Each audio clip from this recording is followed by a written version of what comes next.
கடவுள் இருக்காரா இல்லையா? கடவுள் இருக்கிறது நிஜம்னு நீங்க நம்புனீங்கன்னா சாத்தான் இருக்கிறதும் நிஜம்னு நீங்க சொல்லாம சொல்றீங்கல்ல.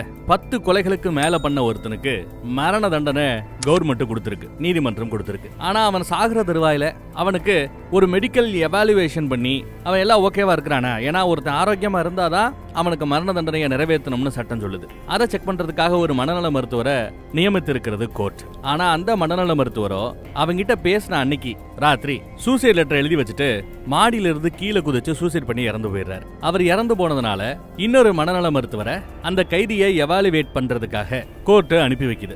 அப்படித்தான் நம்ம ஹீரோ இப்போ அந்த ஜெயிலுக்குள்ள வராரு. துப்பாக்கி இருக்கா, மித்த ஏதாவது ஆயுதங்கள் இருக்கா, எல்லாத்தையும் செக் பண்ணி இவரை உள்ள அனுப்புறாங்க. உள்ள அனுப்பும்போது ஜெயில் வார்டன், நீங்க பேச போற ஆளு ரொம்ப ஸ்மார்ட், ரொம்ப திறமசாலி, புத்திசாலி, அறிவாளி, விட்டா இந்த கொலைகள் எல்லாம் நீங்க தான் பண்ணீங்கன்னு உங்களையே நம்ப வைக்கக்கூடிய அளவுக்கு வாழைப்பழத்தை வாயில வச்சு பேசுறாப்புல பேசுவான். மயங்கிறாதீங்க, பேசாம அவன் நல்லாதான் இருக்கான்னு ஒரு லெட்டர் கொடுத்துருங்க, நாங்க மரண தண்டனை நிறைவேற்றுவோங்கிறாரு. அவன் இல்ல நான் பார்த்து பேசி பழகின பிறகுதான் நான் சர்டிபிகேட் கொடுப்பேங்கிறார். அதுக்கு மேல உங்க இஷ்டம் அப்படின்னு சொல்லிதான் கூட்டி கொண்டு போய் அந்த கைதி முன்னாடி உட்கார வைக்கிறாங்க. இதுக்கு அப்புறம் அடுத்த ஒரு 1.25 மணி நேரத்துக்கு இவங்க 2 பேரும் மாத்தி மாத்தி வெறும் டயலாக மட்டும்தான் பேச போறாங்க. அந்த டயலாக் எல்லாம் ரொம்ப ஆழமான டயலாக்கா இருக்குது, நுட்பமான டயலாக்கா இருக்குது. 1 மணி நேரம் மேட்டரை நான் 5 நிமிஷத்தை கூட சொல்லிட முடியும். அப்படி சொல்லிட்டேன்னா இந்த படத்தோட சாராம்சம் குறைஞ்சு போயிடுமோன்னு தோணுது.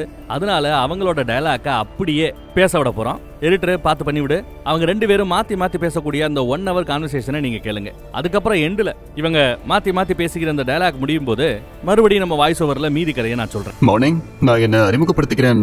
Doctor James Horton Martin, professor, university of Chicago, bachelor of science biochemistry, salutatorian James Hawkins medical school with residency in psychiatric. இப்போ ஓய்வு ஸ்டாஃப்ல இருக்க யங்கஸ்ட் ஃபுல் டைம் ப்ரொஃபசர். அது ஸ்டான்ஃபோர்ட் அளவுக்குலாம் இல்ல, ஆனா அது நம்ம ஒக்லஹோமா அளவு தான் இருக்கும் இல்லையா? கட்மார்க் விருது வாங்கியிருக்கீங்க, அமெரிக்கன் சயின்ஸ் ஆஃப் சைக்காட்ரியில பல ஆர்டிகல்ஸ் எழுதிருக்கீங்க, ஒரு முறை என்கேஜ் பண்ணிருக்கீங்க, கல்யாணம் பண்ணிக்கல, உங்களுக்கு குழந்தை எதுவும் இல்ல. நீங்க அங்க உட்காந்து என் கூட பேச விரும்புறீங்களா? உங்ககிட்ட சில கேள்விகள் கேட்க போறேன், பதில் சொல்லுவீங்கன்னு நம்புறேன். உங்களால முடிஞ்ச வரைக்கும் கம்ஃபர்டபுளா. நான் இறந்துட்டேன்னு அவங்க அறிவிச்சதுக்கு அப்புறம் முதல் விஷயமா அவங்க என்ன பண்ணுவாங்கன்னு உங்களுக்கு தெரியுமா? எனக்கு தெரியாது. அட்டாப்சி, அது ரொம்ப வினோதமா இருக்குல்ல. அது வந்து எல்லா உறுப்பையும் வெட்டி இறப்படுவாங்க. இறப்புக்கு என்னதான் காரணம்னு அவங்களுக்கு நல்லாவே தெரியும். இருந்தும் இதெல்லாம் பண்றது, இதெல்லாம் ரொம்ப வினோதமா இருக்குல்ல. எதுக்காக இதெல்லாம் பண்ணணும்? வேலையை முடிச்சாச்சுன்னு கன்ஃபார்ம் பண்ணிக்கிறதுக்காக நினைக்கிறேன். அது கொஞ்சம் காட்டு மரடித்தனமா இல்லையா? டாக்டர் ஃபிஷர் இருந்தது பத்தி உங்களுக்கு தெரியும்னு நினைக்கிறேன்.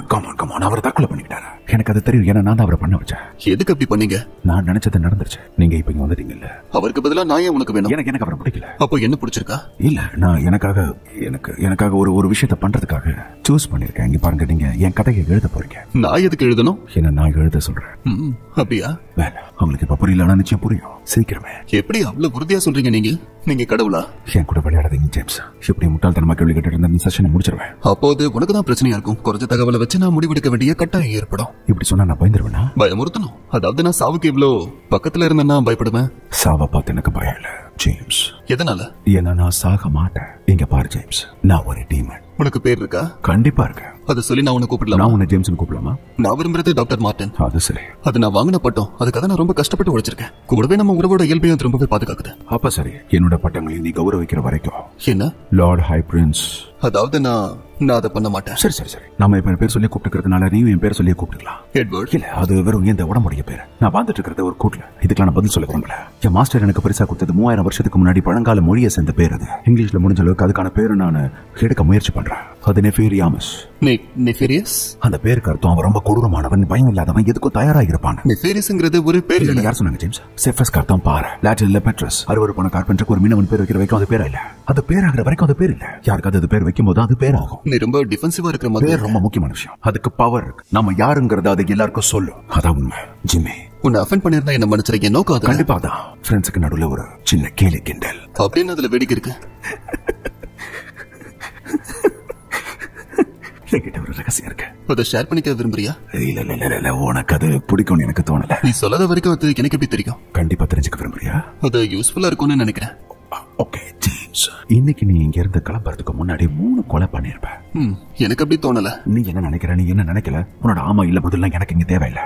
இதுதான் உண்மை, இதுதான் நிஜம். ஏன்னா இங்க இதை சொல்றது நீ யாரை கொல்ல போறங்கிறதுல தெரிஞ்சுக்க உனக்கு ஆர்வம் இல்லையா ஜேம்ஸ்? இல்ல யாரையும் கொல்ற நோக்கத்துல நான் இல்ல. என்ன நடக்க வாய்ப்பே இல்லாத ஹைபோதெட்டிக்கல் கொலைகளை பத்தி பேசுறதுக்கு பதிலா உண்மையிலே நடந்த கொலைகளை பத்தி நான் பேசுறதுக்கு விரும்புறேன். நீ சம்பந்தப்பட்ட கொலைகளை பத்தி. நான் பண்ணது பத்தியா? நீ யாரு கொலை தான் பண்ணியா இல்ல இன்னும் இருக்கு? அதுக்கு மேல இருக்கு. என்ன அதெல்லாம் எண்ணிட்டு இருக்க முடியாது. ரொம்ப நாளா பண்ணிட்டு இருக்கேன் ஜேம்ஸ். வரலாறுங்கிற வார்த்தைக்கு முன்னாடில இருந்து இதை பண்ணிட்டு இருக்கேன். இப்போதைக்கு நம்ம எட்வர்ட் வெயின்ரைட் விஷயத்தை பத்தி மட்டும் பேசலாம். சரி, 11 6 கண்டுபிடிச்சிட்டாங்க. ஒன்னு சந்தேகப்படுறாங்க. இன்னும் 4 பத்தி தெரிஞ்சுக்கிறதுக்கு உங்களுக்கு திறமை பத்தாத. அதை பத்தி நீ எப்படி ஃபீல் பண்ற? முட்டாள்தனமான கேள்வி கேட்காத ஜேம்ஸ். என்ன நினைக்கிறேன்? சந்தோஷமா இருக்கேன்னா? எட்வர்ட் சந்தோஷமா இல்ல. எட்வர்ட் ஏன் உன் அளவுக்கு சந்தோஷமா இல்ல? ஏன்னா சில சமயத்துல அவன் பண்ண விரும்பாத விஷயங்களை நான் அவனை பண்ண வைப்பேன். அப்போ எட்வர்டுக்கு அதை பண்ண விருப்பம் இல்லனா எதுக்காக பண்றான்? டீமன் உடம்புல ஏறத பத்தி நீ நம்புறியா? அமானுஷ்ய சக்தி உள்ள பொந்துவோம் என்னத்தையும் செயலையும் கட்டுப்படுத்துறத நம்புறியா? இல்ல.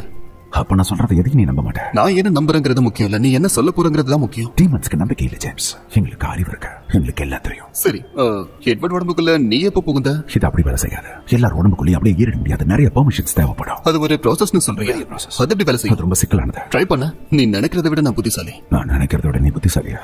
ஓகே ஜேம்ஸ், நாங்க சில ஆசைகளை உங்களுக்குள்ள தூண்டுவோம். அந்த ஆசையுடைய நேரத்தையும் அளவையும் நாங்க அதிகரிப்போம். நாங்க நிறையவே தூண்டி விடுவோம். பேப்டிசம் நடந்திருக்க கூடாதுங்கிறதால யோசிக்கிற திறன் வரதுக்கு முன்னாடி நாங்க வேலையை ஆரம்பிச்சிருவோம். 3 வயசு இல்ல 5 வயசுலயே ஒரு பொம்மை காரை திருடுறது பெரிய விஷயமா இருக்கலாம். 8 வயசுல இன்னும் பெரிய விஷயத்துக்கு நாங்க நகருவோம். பாட்டி பெருசா கொடுத்த விஜய் போர்டு அவங்க முடிவெடுக்கிற திறனுக்கு உடனே ஒரு ஆக்சஸ் கொடுக்கும். இது மூலமா நாங்க அவங்களுக்கு தெரியாம அவங்களை வழி நடத்த ஆரம்பிச்சிருவோம். பொதுவா ஆமான நிறைய பதிலும் இல்லன்னு சில பதிலும் அவங்க உடலையும் ஆன்மாவையோ கட்டுப்படுத்துற உரிமையை எங்களுக்கு கொடுத்துரும். நான் சொல்றது உனக்கு புரிஞ்சுதா ஜேம்ஸ்? ரொம்ப ரேண்டமா இருக்கு. கிட்டத்தட்ட சரியான பதில் இல்ல. நீ அப்படிதான் நினைக்கணும்னு நாங்க விரும்புறோம். எங்க கிட்ட நீ கற்பனை பண்ண முடியாத அளவுக்கு ஃபோக்கஸ் இருக்கு.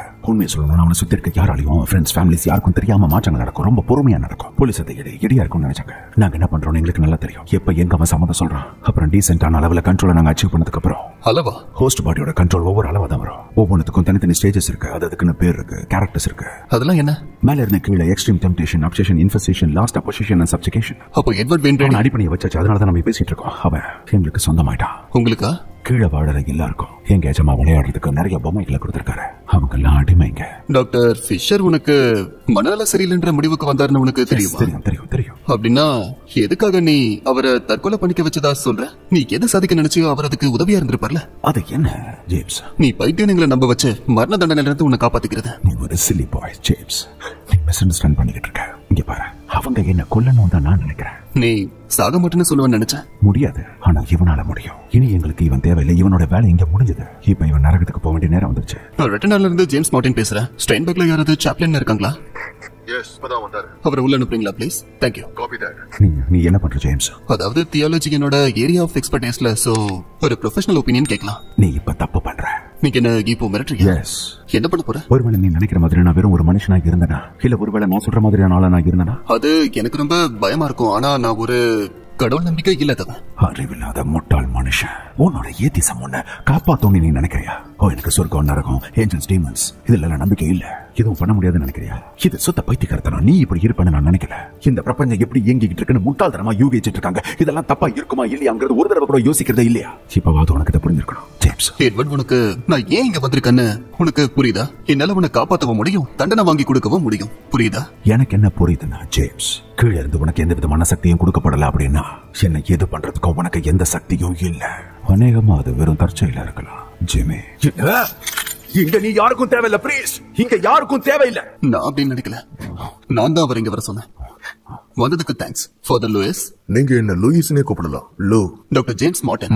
நீங்க இதுக்கு முன்னாடி இவரை மீட் பண்ணிருக்கீங்களா? இல்ல, முயற்சி பண்ணிருக்கேன். ஆனா ஆன்மீக ஆலோசனை தேவையில்லைன்னு சொல்லிட்டான். உனக்கு எங்கிட்ட இருந்து என்ன வேணும் கடவுளின் பிள்ளையே? நான் இங்க சாகறதுக்குள்ள என்ன சித்திரவதை பண்ண வந்திருக்கியா? அவன் ஒரு டீமன்னு சொல்றான். பெருமை பீத்திக்க உன்னை கடவுள் இங்க அனுப்புனாரா? ஆனா துரதிர்ஷ்டவசமா அவ்வளவு சீக்கிரம் உன்னால என்ன இங்க இருந்து விரட்டவே முடியாது. பைத்தியக்காரத்தனம் எப்பவுமே இங்க ஒரு பிரச்சனையா இருந்திருக்கு. கரெக்டா? வருத்தப்படுற விதமா படங்களும் டிவியும் நம்ம மூலையில கற்பனை கதைகளை ஏத்தி வச்சிருக்கு. எல்லாத்தையும் அப்படி எடுத்துக்க கூடாது. நான் உன்னை இங்க காயப்படுத்த வரல எட்வர்ட். உனக்கு உதவ வந்திருக்கேன். உன்னை சமாதானப்படுத்த வந்திருக்கேன். உன்னை அமைதிப்படுத்த வந்திருக்கேன். நேரடியா நான் டீமனை சந்திச்சது இல்ல. இதுவரைக்கும் நான் பேய்களை ஓட்டினதில்ல. இதுக்கப்புறம் அதை எதிர்பார்க்க போறதில்ல. பெரும்பாலும் நம்மளை தொந்தரவு பண்றது எதுனா நம்ம பயமும் சொந்த சிந்தனையும் தான். நீ டீமன்ஸ் உடம்புக்குள்ள ஏறது சாத்தியம் இல்லன்னு நம்புறியா? எங்களுடைய புரிதல் இப்ப அதுக்கும் அப்பாற்பட்டு வளர்ந்துருச்சு. நீ என்கிட்ட அதை சொன்னது சந்தோஷம். இப்ப நான் கொஞ்சம் பெட்டரா ஃபீல் பண்றேன். அப்புறம் லூ, உன்னை தப்பா நினைச்சிட்டேன். நான் உன்னை சீக்கிரமே பார்க்க சம்மதிச்சிருக்கணும். ஆனா இப்ப நாம சந்திச்சதும் நாம எல்லாரும் ஒன்னா ஒத்து போறதும் இல்ல. நான் இங்க இருக்கலாமான்னு சொல்ல. இல்ல, நீ கிளம்பலாம். ஒருவேளை நான் உனக்கு தேவைப்பட்டேன்னா அப்போ நான் இங்க இருப்பேன். எனக்காக நீ இருப்பியாலோ? இவங்க உன்னை இங்க இருந்து கூட்டிட்டு போய் என்ன லூ? என்ன கொல்ற வரைக்குமா? God bless you, son. என்னோட கடைசி மூச்சு வரைக்கும் நீ இருப்பியா? லூ, என்ன விட்டு போகாத லூ, என்ன விட்டு போகாத. இப்போ உனக்கு புரிஞ்சுதா? ஃபாதர் லூயிஸ் டீமன்ஸ் எல்லாம் இதுவும் இல்லைன்னு கன்ஃபார்ம் பண்ணிட்டார்ல. இது உனக்கு உதவி பண்ணணும்னு நினைச்சியா? நான் இன்னும் இங்க தான் இருக்கேன், எங்கேயும் போக மாட்டேன். நீ என் கூட பேசிதான் ஆகணும் ஜேம்ஸ். நீ புரிஞ்சுக்காம பேசிக்கிட்டு இருக்க. நீ உன் வாழ்க்கையில பாக்குற ரொம்ப புரிஞ்ச மனுஷன் நான் ஒருத்தனா தான் இருப்பேன். அப்ப நான் உன்னை நம்புற மாதிரி ஏதாவது செய். நீ ஒரு டீமன் ப்ரூவ் பண்ண. ஓகே ஓகே ஜேம்ஸ், என்ன இன்வைட் பண்ண, உனக்குள்ள என்ன வர விட. நான் அதை பண்ண போறது இல்ல. ஏன் முடியாது ஜேம்ஸ்? நீ ஒரு ஏத்திஸ்ட், உனக்கு ஞாபகம் இருக்கா? எதை நினைச்சு பயப்படுற? நான் உன் கூட அந்த விளையாட போறது. ஏற்கனவே விளையாடிட்டு இருக்கோம், அதுவும் ஒன்னா விளையாடிட்டு இருக்கோம். உனக்குள்ள என்ன வர விட இல்ல. அப்படி நான் இவ்வளவு பேசினதுக்கு அப்புறமும் நீ அவன மாதிரி ஒரு நடிகன் தான். உன்னோட நம்பிக்கைகளை சோதிக்கிறதுக்கே பயப்படுற ஒரு சாதாரண மனுஷன். அப்ப சரி, ஆனா ஒருவேளை இதுக்கு நான் ஒத்துக்கிட்டா என்னோட ரெக்வஸ்டையும் நீ ஏத்துக்கணும். உன்னை எனக்கு பிடிக்க ஆரம்பிக்குது ஜேம்ஸ், நான் ஒத்துக்கிறேன். அப்ப சரி, ஆரம்பி, எனக்குள்ள வா. உனக்கு என்னோட முழுமையான தடங்களே இல்லாத அனுமதி கண்டிப்பா இருக்கு. இதோ நான் இருக்கேன். இன்னும் ஏன் வெயிட் பண்ற? வா ஆரம்பி, நான் வெயிட் பண்றேன். எதுவும் நடக்கிற மாதிரி தெரியலையே. வேண்டாம், சந்தோஷப்படாத. நீ ஜெயிச்சிட்டேன்னு நினைக்கிற, ஆனா இல்ல. எனக்கு என்ன தேவையோ அது எனக்கு கிடைச்சிருச்சு. நீ ஒரு டீமனை நிரூபிக்கிறதா என்கிட்ட சொன்ன, ஆனா என் நேரத்தை தான் நீ வேஸ்ட் பண்ணிருக்க. இப்போ ஏன் டர்ன். நான் எட்வர்ட் கிட்ட பேசி ஆகணும். Edward Wayne Brady. அவன் கோவமா இருக்கான்.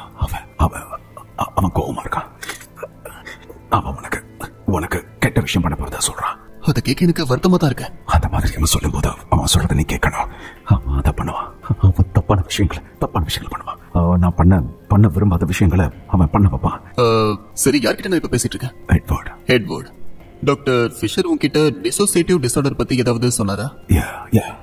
அப்புறம் வாழ்க்கையில துயரங்களை சந்திச்ச சில பேர் மீண்டு வரதுக்கு டிஃபரெண்ட் பர்சனாலிட்டிஸ உருவாக்கிருக்காங்கன்னு சொல்லிருக்காரா? எனக்கு இருக்கிறது அது இல்லன்னு உங்ககிட்ட நான் ஏற்கனவே சொல்லிட்டேன். சரி, நெஃபாரியஸ் யாரு? இல்ல நான் அவனை பத்தி பேசக்கூடாது. அவன் எனக்கு மோசமான விஷயங்களை பண்ணுவான். அவன் மோசமான விஷயங்களை செய்ய வைப்பான். அவனை என்னால தடுக்கவே முடியாது. ஏன் முடியாது? ஏன்னா நான் அவனுக்கு சொந்தமானவன். டாக்டர் ஃபிஷர் உனக்கு பிடிக்குமா? அவர் நல்லவர். டாக்டர் ஃபிஷர் நெஃபாரியஸ் உண்மையானவன் இல்லைங்கிறத நம்பினாருன்னு உனக்கு தெரியுமா? நான் அவருக்கு சொல்ல முயற்சி பண்ண, ஆனா அவர் அதை கேட்க விரும்பவே இல்லை. சில சமயம் ஸ்மார்ட்டா பிறந்தவங்களுக்கு எல்லாருக்கும் தெரிஞ்ச விஷயத்தை நம்புறது ரொம்ப கஷ்டமா இருக்கு. சரி, இப்போ நெஃபாரியஸ் எங்க? அவன் கேட்டுக்கிட்டு இருக்கான். அவன் எப்பவும் கேட்டுட்டு இருப்பானா? சில சமயம் அவன் இன்னைக்கு என்ன வலிய உணர தனியா விட்டுட்டு போயிடுவான். எனக்கு புரியல. அவன் தப்பான விஷயங்களை பண்ணுவான், ஆனா எனக்கு தான் அதுக்கு தண்டனை கிடைக்கும். அப்படி நடக்கும் போது சிறையில இருக்கிறவங்க எல்லாம் என்ன அடிப்பாங்க, இல்லன்னா என்ன தனி சிறைக்கு அனுப்பிடுவாங்க. அப்போ அதை பார்த்து அவன் ரொம்ப சந்தோஷப்படுவான். சரி, இப்ப நம்ம இத பத்தி நிறையவே பேசிட்டோம். நான் உன்னை பத்தி இன்னும் நிறைய தெரிஞ்சுக்க விரும்புறேன். புரியுதா? உன்னோட குழந்தை பருவம் எப்படி இருந்துச்சு? மோசமா. என்ன நீங்க கொல்ல போறீங்கன்னு சொல்றேன். நான் யாரையும் கொல்ல மாட்டேன். உங்களால இதை தடுக்க முடியாது. நீங்க மாட்டீங்கன்னு சொல்றேன். இன்னும் நான் அதை முடிவு பண்ணல. அதான் நாம இன்னும் இப்படி பேசிக்கிட்டு இருக்கோம். புரியுதா? ஆனா எட்வர்ட், நிறைய பேர் நீ கொன்னிருக்கங்கிறத இங்க நம்ம ஒத்துக்கிட்டே ஆகணும். இல்ல நான் யாரையும் கொல்லல.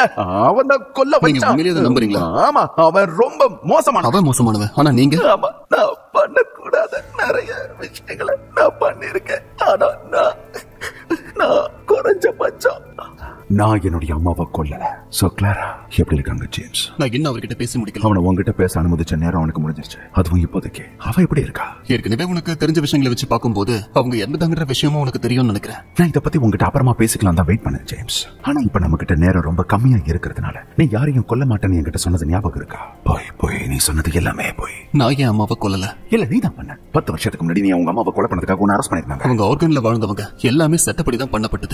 சட்டப்படியா? சட்டப்படி சரிதான். கௌரவ சாவு, யூத்தனேஷியா, அசிஸ்டட் சூசைட், கொலை விடாத கேட்கறதுக்கு நல்லா இருக்குல்ல? அவங்க வழியில இருந்தாங்க. அவங்களுக்கு அது குணப்படுத்த முடியாத நோய். ஆனா அவங்க சொத்து மதிப்பு $36 லட்சம். அதுக்கு ஒரே வாரிசு நீதாங்கிறது விஷயம் இல்லல. ஆனா எனக்கு புரியுது ஜேம்ஸ். கண்டிப்பா உங்களுக்கு வயசாயிடுச்சு. உனக்கு தொல்லையா இருந்தாங்க. பல மணி நேரம் ஹாஸ்பிட்டலுக்கு போயிட்டு வருது. பல மணி நேரம் அங்க பெட்டுக்கு பக்கத்துல உட்கார்ந்து அந்த சுருக்கமான கைகளை பார்த்துட்டே இருக்கிறது ரொம்ப சோர்வா இருந்தது இல்ல? அது மட்டும் இல்லாம எப்படி இருந்தாலும் கூடி சீக்கிரத்துல விசித்திருப்பா. நான் அங்க இருந்தாலும் அதை தான் நான் செஞ்சேன். நீ என்ன சொல்ல வர? நான் என்ன சொல்ல வரேன்னா, நீ இங்க இருந்து வெளியில போறதுக்கு முன்னாடி நிச்சயமா நீ உன் கையால 3 கொலையை பண்ணுவேன். உன்னை ஏற்கனவே நடந்துருச்சு. சோ எல்லாம் நான் சொன்னபடிதான் நடக்குது. நான் என் அம்மாவை கொல்லல. ஸ்ட்ரெஸ் உனக்கு கொண்டுடும் ஜேம்ஸ். உனக்கு தேவைப்பட்ட அடி ஒரு பிரேக் எடுத்துக்கலாம். நீ திரும்பி வரும்போது இங்கதான் இருப்பேன். ஏன்னா நான் எங்கேயுமே போக மாட்டேன். அது கண்டிப்பா ரொம்ப நேரம் ஆகல. அது ஏன் முடிவு உன்னோடது இல்ல. நீ என்ன சொன்னாலும் சரி ரவுண்ட் 2 ரெடியா? இது ஒரு சண்டை எனக்கு தெரியாது. அதனால தான் நீ இப்ப தோத்துக்கிட்டு இருக்க. ப்ரொஃபஷனலா இல்லாம நான் கோவப்பட்டதுக்கு என்ன மன்னிச்சிட்டேன். ஆனா ஒரு விஷயத்த நல்லா புரிஞ்சுக்கோ. என் தனிப்பட்ட வாழ்க்கை பத்தி இங்க பேச தேவையில்லை. நான் இங்க வந்ததுக்கான காரணமும் அது இல்ல. நான் இங்க வந்ததுக்கு முக்கியமான காரணம் ஒண்ணு மட்டும் தான். உன் மனநல என்னன்னு ஜட்ஜ் பரிசோதிச்சு பார்க்க சொல்லிருக்காரு. அதுவும் இன்னைக்கு நைட்டு 10 மணிக்கு ஒக்லஹோமா சட்டப்படி உனக்கு விதிக்கப்பட்டிருக்க மரண தண்டனைக்கு நீ தயாரா இருக்கியான்னு தெரிஞ்சுக்கதான் இந்த பரிசோதனையே. நான் மட்டும்தான் இந்த முடிவை எடுத்தாகணும். உன்னுடைய ஒத்துழைப்பு இதுல இருக்கோ ஒருவேளை இல்லையோ அந்த முடிவை நான் தான் எடுப்பேன். உனக்கு தெளிவா புரியுதா? ரொம்ப தெளிவா. அப்புறம் ஜேம்ஸ் அம்மா பத்தி பேச வேண்டியதெல்லாம் முடிஞ்சிருச்சு. நீ பண்ணதா ஞாபகம் இல்லாத விஷயங்களை பண்ணதா ஃபீல் பண்ணிருக்கியா? இல்ல. சில சமயங்கள்ல உனக்கு சம்மதமே இல்லாத விஷயங்களை ரொம்ப சுலபமாவோ இல்ல வேகமாவோ இது வரைக்கும் பண்ணிருக்கியா? நான் எட்வர்டோட இன்னொரு சாமியான பர்சனாலிட்டின்னு நீ நினைக்கிறியா? அது பேரு டிசோசியேட்டிவ் ஐடென்டிட்டி டிசார்டர். அது மல்டிபிள் பர்சனாலிட்டி டிசார்டர்னு சொல்லுவாங்க. அது தப்பு. இதைத்தான் அந்த நிலைமையில இருக்கிறவங்க சொல்லுவாங்கன்னு நான் எதிர்பார்ப்பேன். கூட வித diagnostic and statistic manual of mental disorders, அதாவது DSM இருக்கிற 5 வித்தியாசமான டிசோசியேட் டிசார்டர்ல இதுவும் ஒண்ணுன்னு அவங்களுக்கு தெரிஞ்சிருக்கணும்னு எதிர்பார்ப்பியா? இது கூடவே டிசோசியேட் அம்னீசியா, டிசோசியேட்டிவ் ஃபியூக், அப்புறம் டீபர்சனலைசேஷன் டிசார்டர் உங்களுக்கு தெரிஞ்சிருக்கணும்னு நினைக்கிறேன் ஜேம்ஸ். இன்னும் நீ ஒரு டீமன் தான் நினைக்கிறியா? வாய்ப்பு கொடுத்தோம் எனக்குள்ள வர முடியாத ஒரு டீமன் நீ நினைக்கிறியா? பொறுமையோட மதிப்பு நல்லா தெரிஞ்ச ஒரு டீமன். உன்னை பொறுத்த வரைக்கும் நீ எதுக்காக என்ன இங்க வர வச்சன்னு நான் தெரிஞ்சுக்க விரும்புறேன். நீ தான் என் கதையை சொல்ல போற ஜேம்ஸ். என் புக்கை எழுத போற. காத்துல உன்னால அந்த வாசனையை உணர முடியுதா? ஒரு ஆர்வம் உள்ள ஏத்திஸ்ட் ஒரு டீமனுடைய கதை எழுதுறது. வாவ், நீ எந்த அளவுக்கு கற்பனை உலகத்துல வாழறன்னு கேட்க இம்ப்ரெசிவா இருக்கு. நீயும் தான். உன் எனக்கு அது பொதுவான விஷயம். அதுவும் குறிப்பா உனக்கு. ஏன் உன் அளவுக்கு எங்களுக்கு எதுவும் தெரியாதுன்னு நினைக்கிறியா? ஏன்னா நீங்க இன்ஃபீரியர் பை டிசைன். அப்போ நீங்க படிப்பிலேயே சுப்பீரியர் ஆனவங்க. எஸ். ஆனா அப்போ டிசைன்னா டிசைனர் இருக்கணும்ல. அப்போ கடவுள்னு ஒருத்தர் இருக்காருன்னு நீ சொல்ல வரியா? 2 பேருக்கும் துரதிர்ஷ்டவசமா அவன் இருக்கான். ஆல்ரைட், உண்மையை சொல்லணும்னா நான் இதை எதிர்பார்க்கல. அது உன்கிட்ட இருந்து. அப்படியா? ஏன்? தியாலஜி ஒரு டீமன் கிட்ட இருந்து? இது வரைக்கும் வாழ்ந்த எல்லா மனுஷங்களை விட தியாலஜி எனக்கு நல்லாவே தெரியும்.